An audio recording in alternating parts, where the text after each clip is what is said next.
Sarah Morgan immediately knew something was wrong when her daughter Emma raced through the door and made a beeline for the refrigerator. It wasn't just normal after-school hunger, it was desperation. Emma's hands trembled slightly as she pulled out leftover chicken, not even bothering to heat it up before taking large, hurried bites.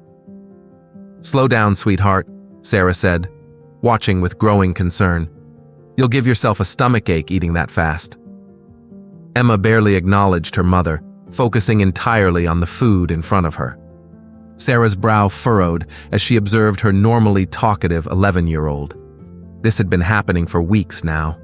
Emma coming home ravenous, as if she hadn't eaten all day, despite the carefully packed lunch Sarah prepared every morning.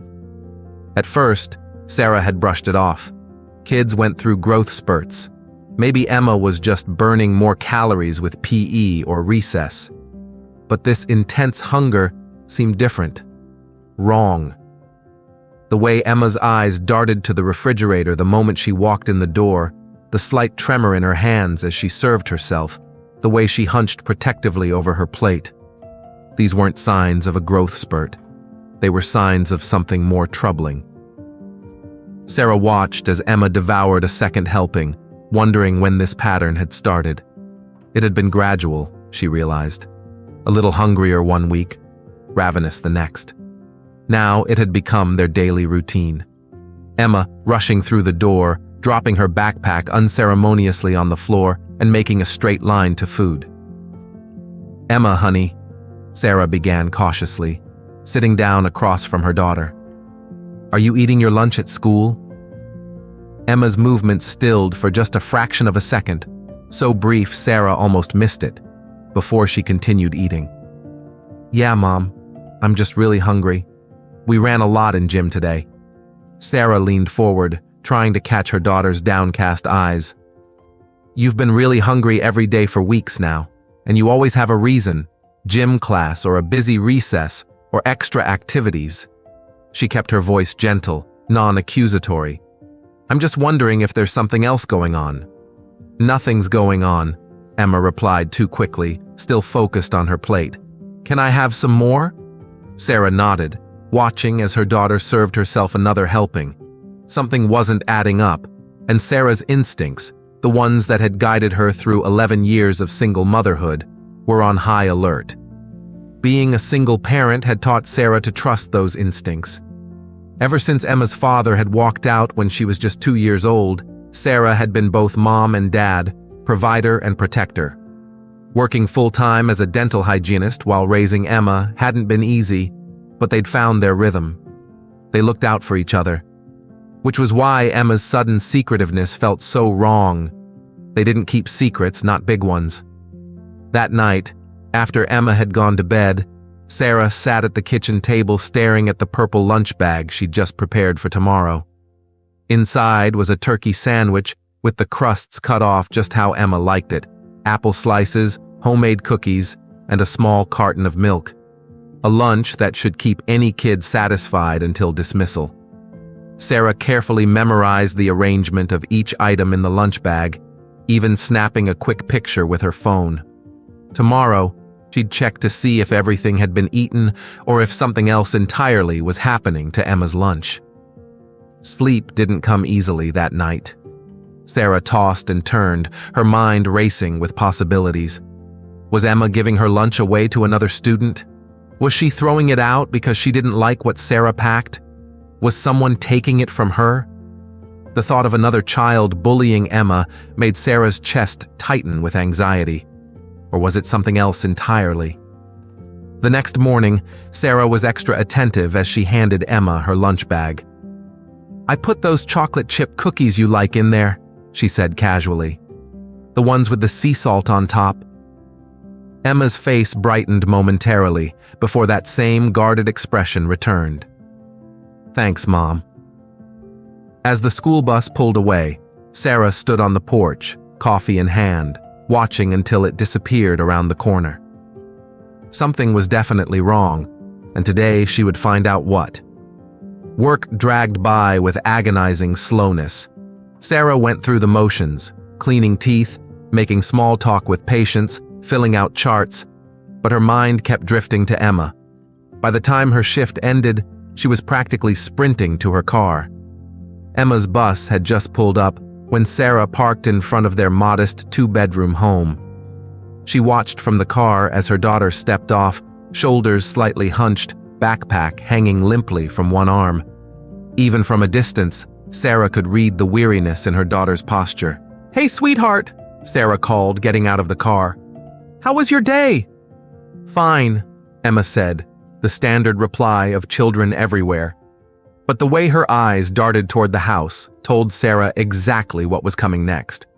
As expected, the moment they stepped inside, Emma dropped her backpack on the floor and headed straight for the refrigerator. Sarah greeted her daughter casually while discreetly picking up the discarded backpack. "How was your math test?" she asked, unzipping the front pocket where the lunch bag should be. "Fine," Emma called back, her head already inside the fridge. Sarah pulled out the purple lunch bag, her chest tightening as she opened it. Empty. Completely empty. Not a crumb, not an apple core, not a single trace that food had ever been inside. It was as if the lunch had vanished into thin air. She'd expected perhaps a half-eaten sandwich, maybe some discarded apple slices, but this pristine emptiness was more alarming. No child, especially one as meticulous as Emma, would leave their lunch bag so spotlessly clean after eating. "Emma," Sarah said, her voice carefully controlled as she walked into the kitchen with the empty lunch bag. "Where's your lunch?" Emma turned, sandwich halfway to her mouth, eyes widening at the sight of the empty bag in her mother's hand. For a moment, neither of them spoke. Sarah could almost see the wheels turning in her daughter's head as she searched for a response. I ate it," Emma stammered, the lie painfully obvious in her wavering voice. Sarah's heart sank. Her daughter was definitely lying. But why? What could possibly be happening that Emma wouldn't tell her? "Honey, I know you didn't eat it," Sarah said gently, taking a seat at the kitchen table and patting the chair beside her. "There aren't even crumbs left in this bag. That's not possible if you ate your lunch. Please, tell me what's happening." Emma stood frozen, her sandwich forgotten in her hand. Sarah could see tears beginning to well up in her daughter's eyes. "You'll get mad," Emma whispered, fear evident in her trembling voice. "I won't get mad at you," Sarah promised, her heart racing. "I just want to help." Emma hesitated, then slowly sank into the chair beside her mother. She sat silently for a long moment, her eyes fixed on her hands as they twisted nervously in her lap. "Ms. Winters takes it," she finally said, her voice so quiet Sarah had to lean in to hear. "Your teacher takes your lunch?" Sarah repeated, trying to keep the shock from her voice. Why would she do that? Emma stared at her hands, her shoulders hunched as if expecting a blow. She says it's part of the classroom economy, that when we don't finish our work fast enough, we have to give up our privilege tokens. And when we're out of tokens, she trailed off. She takes your food instead? Sarah finished, feeling a cold anger building in her chest. Emma nodded miserably. She doesn't do it to everyone, just some of us, the ones who work slower. Sarah took a deep breath, trying to process what she was hearing. A teacher, a person entrusted with her child's education and care, was essentially punishing children by taking their food. It was appalling, it was unprofessional, and Sarah was fairly certain it was against school policy. "Has this been happening a lot?" she asked, working to keep her voice calm despite the fury building inside her. Emma nodded again. "Almost every day for the last month, ever since we started the new math unit." Sarah's mind raced through the timeline. The new math unit coincided perfectly with when Emma had started coming home starving. The pieces were falling into place, but Sarah still couldn't comprehend how a professional educator could behave this way. "Why didn't you tell me, honey?" Emma's lip quivered. "Ms. Winters said it would help me learn to work faster. She said good students don't complain to their parents." A tear slid down her cheek. "And I want to be good, Mom." The words hit Sarah like a physical blow, Of course, Emma wanted to be good. She had always been eager to please, always wanted to do the right thing. And this teacher had weaponized that desire, turning it against her student in the cruelest way. Sarah pulled her daughter into a tight hug, her anger transforming into fierce determination. This would end immediately. "Listen to me," she said, holding Emma by the shoulders and looking directly into her eyes. "You are good. You are so good. And Ms. Winters is wrong. What she's doing is wrong, and it's not your fault." "Are you going to talk to her?" Emma asked, fear evident in her voice. "Yes," Sarah said firmly. "But first, I'm going to make absolutely sure I have proof of what's happening." That night, after Emma was asleep, Sarah researched. She looked up school policies regarding student discipline and discovered, as expected, that food should never be withheld as punishment. She found academic articles discussing the negative impact of hunger on learning and focus, the exact opposite of what Ms. Winters claimed to be teaching. She reached out to a couple of other parents she trusted, careful not to reveal too much yet. "Have your kids mentioned anything unusual about Ms. Winters' classroom management?" She texted Lisa, whose daughter Zoe was in Emma's class. The response came quickly. "Zoe says she's strict, uses some token system." "Why?" Sarah hesitated before responding. "Just wondering. Emma's been acting different lately." She set her phone down, thinking. If other children were experiencing the same treatment, she needed to know. But she couldn't risk Ms. Winters finding out she was asking questions not yet. Sarah paced her small living room, the anger she'd suppressed in front of Emma now surging through her veins. Who did this woman think she was? What kind of educator used hunger as a teaching tool? Images of Emma's face, tired, guarded, afraid, flashed through her mind. Her beautiful, bright, kind daughter, who sometimes needed extra time to process information, being punished for the way her brain worked. It was unacceptable. By morning, she had a plan. As she prepared Emma's lunch, Sarah added something extra, a small voice recorder, no bigger than a thumb drive, carefully tucked into the front pocket of the lunch bag. She'd set it to record the entirety of Emma's school day. "Mom, what if she finds it?" Emma asked worriedly as Sarah handed her the lunch bag. "She won't," Sarah assured her. "And even if she did, you're not doing anything wrong. I am protecting you, which is my job." Emma nodded, though she still looked uncertain as she boarded the school bus. Sarah watched it pull away, her hands clenched into fists at her sides. Today, she would get answers. The workday crawled by. Sarah could barely focus on her tasks at the dental office where she worked as a hygienist. Her mind kept wandering to Emma, to that classroom, to what might be happening right at that moment. She nearly dropped an instrument during a cleaning, earning her a concerned look from Dr. Miller. "Everything okay, Sarah?" he asked as the patient left. "Just distracted," she admitted. "Some issues with Emma's school." Dr. Miller nodded sympathetically. As a father of 3, he understood the challenges of parenting. "Take an early lunch if you need to make some calls." Sarah gratefully accepted the offer. When her lunch break finally arrived, she sat in her car and called the school, scheduling a meeting with the principal for the following morning. She wasn't about to go in unprepared. The afternoon dragged even more slowly than the morning. Sarah watched the clock obsessively, counting down the minutes until Emma's dismissal. When she was finally able to leave work, she drove straight to the bus stop, arriving 10 minutes early. When Emma's bus finally arrived, Sarah was already waiting at the stop. Emma climbed down the steps slowly, her expression guarded. "Did she take it again?" Sarah asked quietly as they walked hand in hand toward home. Emma nodded. "All of it?" "Most of it," Emma mumbled. "She let me keep my milk today." Sarah squeezed her daughter's hand. "You're very brave, you know that? And this isn't going to happen anymore." Once home, Sarah heated up a proper meal for Emma, pasta with plenty of sauce and garlic bread on the side. She watched her daughter eat, noting how the trembling in her hands gradually subsided as her hunger was satisfied. It broke Sarah's heart to see how quickly Emma had adapted to this routine of deprivation and relief. When Emma went to her room to start on homework, Sarah retrieved the voice recorder from the lunch bag. Her hands trembled slightly as she plugged it into her laptop and downloaded the audio file. She put on headphones, took a deep breath, and pressed play.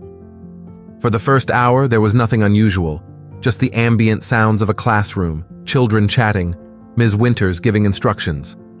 Sarah fast-forwarded, listening for any interaction involving Emma. When lunchtime approached, she slowed the recording down again, listening carefully. Then she heard it. "Emma, did you finish your math worksheet?" Ms. Winters' voice was pleasant, but there was an edge to it that made Sarah's skin crawl. "Not all of it." Emma's voice was small, hesitant. "What's our classroom rule about incomplete work?" A pause. "We lose a privilege token." "And what happens when we're out of tokens?" Another pause, longer this time. "We forfeit our lunch privilege." "That's right, so?" The sound of a zipper, a rustle of paper, Emma's lunch bag being opened. "Can I at least keep my milk today? Please? I'm really thirsty." Ms. Winters sighed audibly. "Fine, take the milk. But remember, this is helping you learn to manage your time better. When you start completing your work on schedule, you'll get to keep your lunch. This is a valuable life lesson, Emma." Sarah ripped off the headphones, her heart pounding in her ears. A valuable life lesson? Taking food from a child was not a life lesson. It was cruel, inappropriate, and possibly illegal. She'd heard enough. But then, curiosity made her press play again, skipping ahead to see if there were other incidents. About an hour after lunch, she heard something that made her blood run even colder. "Jason, where's your completed science worksheet?" Ms. Winters' voice again, using that same deceptively pleasant tone, a boy's voice, trembling slightly. "I didn't finish it yet, Ms. Winters." "That's the third incomplete assignment this week. What does that mean for tomorrow?" No lunch." The boy sounded close to tears. "That's right. Maybe you'll remember to focus better next time." Sarah stopped the recording, her hands shaking with rage. So Emma wasn't the only victim. This was a systematic practice, targeting children who couldn't keep up with Ms. Winters' pace. How many kids went home hungry every day because of this woman? She spent the next hour documenting everything, the pattern of Emma coming home hungry, the conversations they'd had, and most importantly, a transcript of the recording. By the time she finished, she had a 3-page document detailing what had been happening to her daughter and at least one other student. She printed 2 copies, one for herself and one for the principal. That evening, as she tucked Emma into bed, her daughter looked up at her with worried eyes. "Mom, what's going to happen tomorrow?" Sarah sat on the edge of the bed, smoothing Emma's hair back from her forehead. "Tomorrow, I'm going to meet with your principal and play him the recording, and then we're going to make sure Ms. Winters doesn't take anyone's lunch ever again." "Will she be mad at me?" Sarah shook her head firmly. "You won't have to worry about that. I promise." But as she turned out the light and closed Emma's door, Sarah wasn't entirely sure she could keep that promise. What if the principal didn't take this seriously? What if Ms. Winters found a way to retaliate against Emma in more subtle ways? She pushed the thoughts aside, one step at a time. First, the meeting. Then, she'd do whatever was necessary to protect her daughter. The next morning, Sarah dropped Emma off at school with a reassuring hug and a promise. Things will be different today. Emma looked doubtful but nodded, clutching her purple lunch bag, packed as usual with a sandwich, fruit, cookies, and milk, as she walked into the building. Principal Harrison's office was meticulously organized, with educational certificates hanging on the walls and family photos displayed on his desk. He was a tall man, with salt and pepper hair and wire-rimmed glasses that gave him a scholarly appearance. He greeted Sarah with a firm handshake, his expression shifting to concern when she requested absolute privacy for their meeting. "What seems to be the issue, Ms. Morgan?" he asked, gesturing for her to take a seat. Sarah placed her documentation on his desk. "I've discovered something disturbing happening in Ms. Winter's classroom, and I have evidence to support it." Principal Harrison's eyebrows rose as he began reading. His expression transformed from polite interest to shock, and finally to something approaching anger as he reached the transcript of the recording. "You have this recorded?" he asked, looking up at Sarah. Sarah nodded, pulling out her phone. "I can play it for you right now." As the recording played, Principal Harrison's face darkened. When it finished, he sat in silence for a moment, his hands folded tightly on his desk. "Ms. Morgan," he finally said, "I want to assure you that this is absolutely not acceptable behavior at Westfield Elementary. This violates our disciplinary policies, our ethical standards, and possibly state regulations regarding student welfare." He stood up. "I'm going to address this immediately." "I want to be present when you speak with Ms. Winters," Sarah said firmly. Principal Harrison hesitated. "That's not typically how we handle staff disciplinary—" "This isn't typical," Sarah cut in. "This is my daughter's well-being we're talking about. I have a right to hear Ms. Winters' explanation firsthand." After a moment's consideration, Principal Harrison nodded. "I'll have my secretary call her in." As they waited, Sarah felt a mix of emotions, anger, anxiety, but also a fierce determination. Whatever happened next, she would not back down. Not when it came to Emma. 10 minutes later, Catherine Winters walked into the office. She was a tall woman in her 40s with streaks of gray in her dark hair, dressed impeccably in a navy pantsuit. Her confident smile faltered when she saw Sarah sitting across from the principal. "Ms. Winters, please have a seat," Principal Harrison said, his tone professional but cool.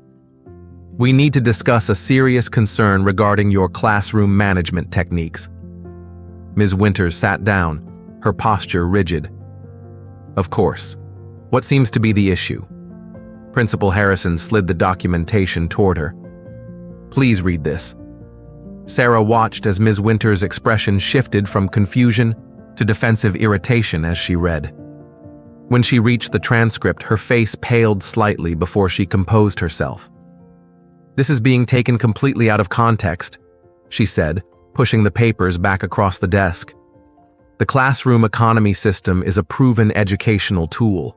The students earn and lose privileges based on their performance. It teaches responsibility. Taking a child's lunch is not an appropriate privilege to revoke," Sarah said, her voice tight with controlled anger. "It's a basic need." Ms. Winters turned to her with a practiced, patient smile that made Sarah's blood boil. "Ms. Morgan, I understand your concern, but you have to understand that there are no real consequences in education these days. Children need to learn that actions have results. Emma consistently fails to complete her work on time despite being perfectly capable. So you punish her by taking her food?" Sarah's voice rose slightly. "How is hunger supposed to help her focus better?" "It's merely—" "Ms. Winters," Principal Harrison interrupted. "Let me be absolutely clear. Withholding food as a disciplinary measure is unacceptable at this school. It violates our code of conduct and potentially constitutes neglect." Ms. Winters' professional demeanor cracked slightly. "These children are not going hungry. They still have cafeteria options." "Emma has been coming home starving," Sarah countered. "And she's not the only one, is she? How many other children are you doing this to?" A flicker of something, guilt perhaps, crossed Ms. Winters' face before she recovered. "The classroom economy system works. My students consistently achieve high test scores because they learn discipline." "No," Principal Harrison said firmly. "They achieve despite your methods, not because of them." He stood up. "Ms. Winters, you are suspended, effective immediately, pending a full investigation." "Suspended?" Ms. Winters' voice rose in disbelief. "Over a classroom management technique?" "Over taking food from children," Principal Harrison corrected. "Please gather your personal items," A substitute will take over your class while we conduct a thorough review. We'll be speaking with other students and parents as part of this process." For a moment, Sarah thought Ms. Winters might argue further, but after a tense silence, she simply stood up, her face tight with anger. "This is ridiculous," she muttered. 20 years of exemplary teaching reviews, and now my career is threatened because parents don't want their children to face consequences. "Food is not a privilege," Sarah said quietly. "It's a right, and what you've been doing is wrong." Ms. Winters didn't respond. She turned and walked out, her heels clicking sharply against the floor tiles. When she was gone, Principal Harrison turned to Sarah. "I apologize profoundly for what your daughter has experienced. I assure you, we will conduct a complete investigation. If other children have been subjected to this practice, we'll address it with their families immediately." Sarah nodded, suddenly feeling drained. "What happens now?" "Ms. Winters will remain suspended during the investigation. Depending on our findings and the district's decision, this could result in permanent dismissal." He paused. "I'd like to speak with Emma, if that's all right with you, not to question her, but to reassure her." "I'd like to be present for that," Sarah said. "Of course." As they walked through the school hallways toward Emma's classroom, Sarah felt the stares of teachers and students. News traveled fast in a school, and the sight of a parent walking with the principal was bound to generate gossip. She kept her head high, focusing on what mattered. Emma would be okay now. Principal Harrison's conversation with Emma was gentle and reassuring. He apologized to her directly and assured her that what had happened wasn't her fault. By the time they left his office, Emma was smiling again, something Sarah hadn't seen in weeks. As they walked down the hallway, Emma suddenly squeezed Sarah's hand. "Mom?" "Yes, honey?" "Is Ms. Winters going to get fired?" Sarah considered her answer carefully. "I don't know for sure, but what she did was very wrong, and there are consequences for adults too when they make bad choices." Emma nodded thoughtfully. "Is it bad that I hope she doesn't come back?" "No, sweetheart," Sarah said, pulling her daughter close. "It's not bad at all." That evening, as they ate dinner together, Sarah noticed that Emma seemed lighter somehow, as if a weight had been lifted from her shoulders. She laughed more easily, didn't hunch over her food, and even asked for seconds without that desperate edge in her voice. "So Ms. Jones is going to be our teacher for now?" Emma asked, referring to the substitute who had taken over their class. "That's right," Sarah confirmed. "How was she today?"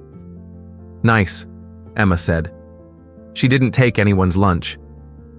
The simple statement, delivered so matter-of-factly, made Sarah's heart ache.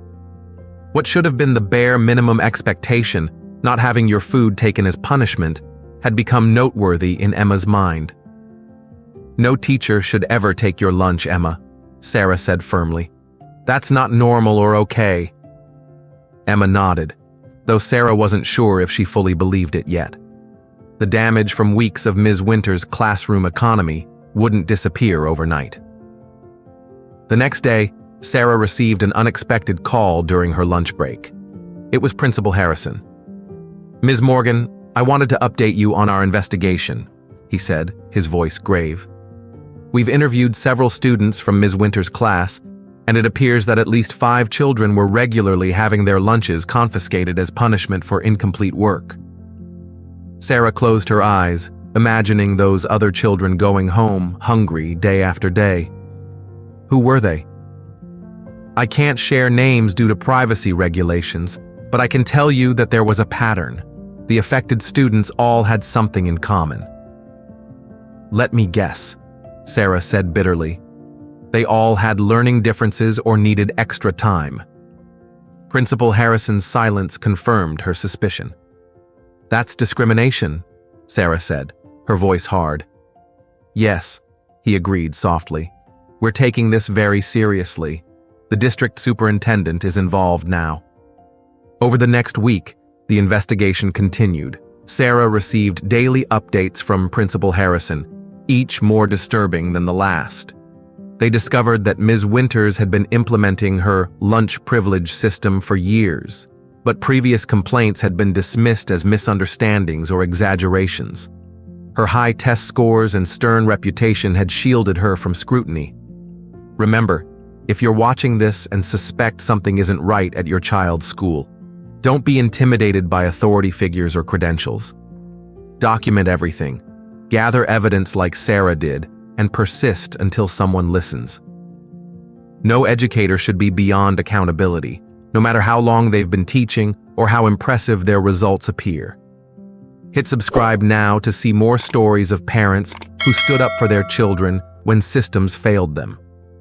The parents' reactions ranged from shocked outrage to resigned acceptance, with some believing it was simply strict teaching rather than inappropriate behavior.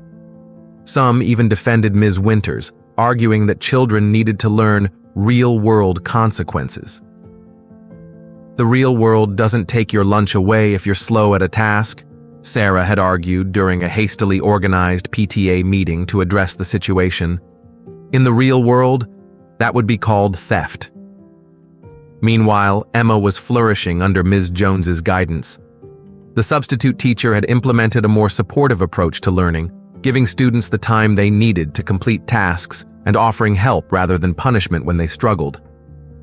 "Mom, I finished my math worksheet today," Emma announced proudly one afternoon. "Ms. Jones showed me a different way to do the problems." "That's wonderful, honey," Sarah said, heart swelling with pride and relief. "I always knew you could do it." "Ms. Winters said I was lazy," Emma admitted quietly, "but I'm not. My brain just works differently." Sarah pulled her daughter into a fierce hug. "You are not lazy. You are smart and thoughtful, and your brain works exactly as it should." 2 weeks after their meeting with the principal, Sarah received an email. "Dear Ms. Morgan, following our thorough investigation into the classroom practices of Ms. Catherine Winters, the district has accepted her resignation, effective immediately. We have implemented additional oversight measures to ensure nothing similar happens in any of our classrooms. We appreciate your courage in bringing this matter to our attention. Sincerely, Principal Robert Harrison." Sarah read the email twice before calling Emma over to share the news. "So she's really gone?" Emma asked, her eyes wide. "Yes, honey, she's really gone."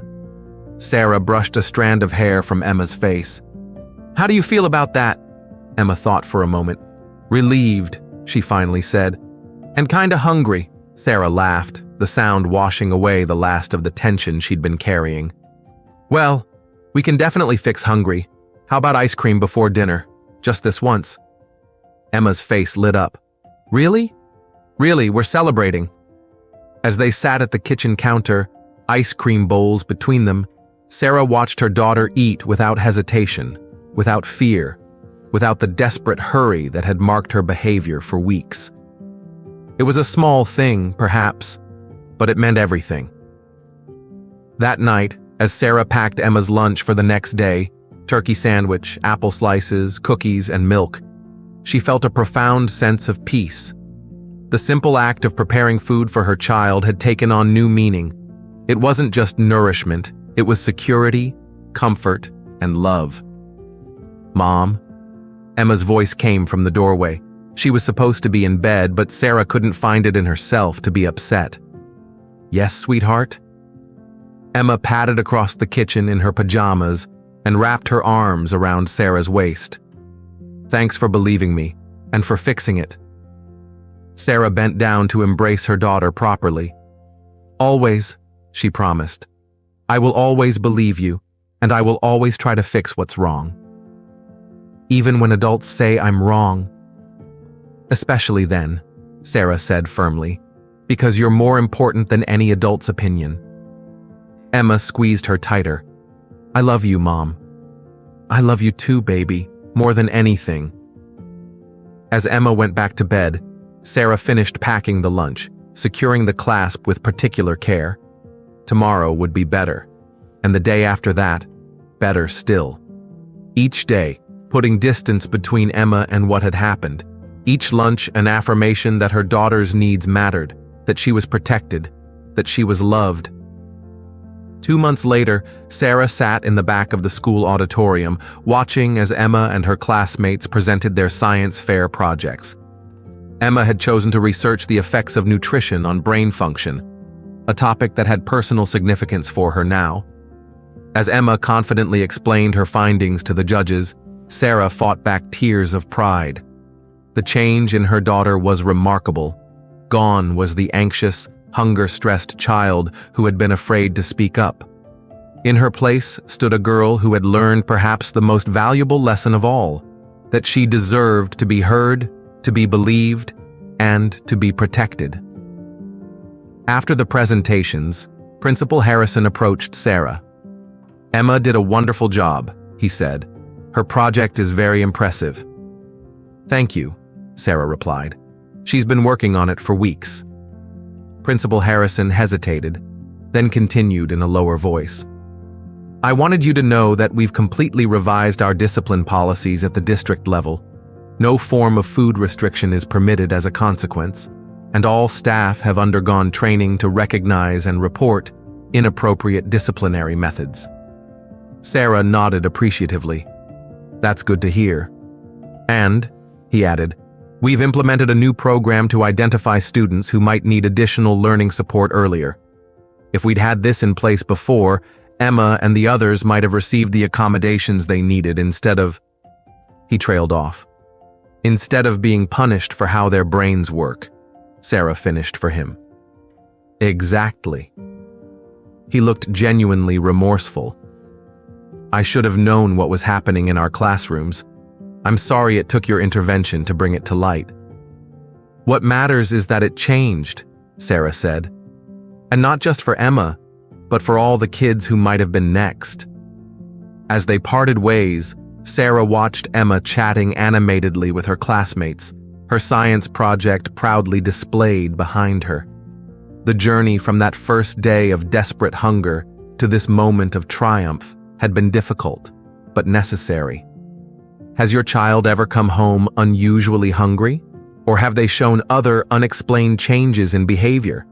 Don't wait to investigate. Trust your parental instincts and speak up. Your awareness could be the difference between suffering in silence and finding resolution.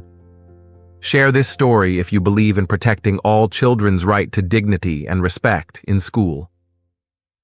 The next morning, as Emma climbed onto the school bus, lunch bag clutched in her hand, she turned back to wave at Sarah. The smile on her face, open, trusting, unafraid, was all the assurance Sarah needed that they had weathered the storm together. Sometimes, Sarah reflected as she watched the bus pull away, it wasn't the big, dramatic rescues that defined parenthood.